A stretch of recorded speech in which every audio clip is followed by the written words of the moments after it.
अस्सलाम वालेकुम। ये जो वीडियो है ये है कि आपने एम्प्लॉय जो फीड किए हुए हैं उनकी सैलरी जो है वो किस तरीके से आपने फीड करनी है। तो उसका तरीका ये है कि आपने पर्सनल एंड फाइनेंशियल इन्फो पर क्लिक करना है और उसके बाद फिर आपने जिस एम्प्लॉय की सैलरी डालनी है और ऑलरेडी डला हुआ एम्प्लॉय तो आपने उसको सेलेक्ट करने के बाद एडिट का बटन दबाना है और उसके बाद आपने फाइनेंशियल का बटन दबाना है जब वो शो हो जाए।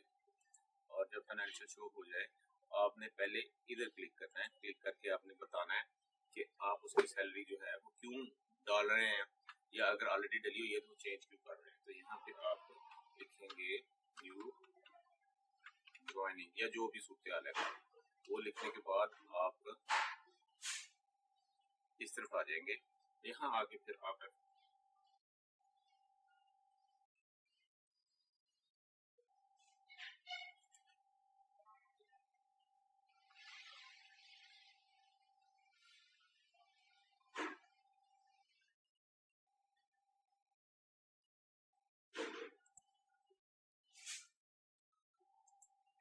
F9 दबाएंगे तो यहाँ पे आपके लॉन्चेस जो ऑलरेडी फीड हुए हैं वो आपके सामने आ जाएंगे और वो आप फीड करके उसके अमाउंट फीड कर देंगे।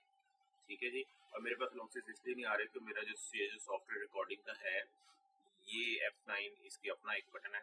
तो हमारे सिस्टम का जो बटन F9 है उसकी फंक्शनैलिटी ओवरराइड कर लेता है तो इसलिए वो नहीं आ रहा। मगर जब आप करेंगे और आपने जो लॉन्चेस फीड किए हुए हैं वो आपको शो करवाएगा। ठीक है।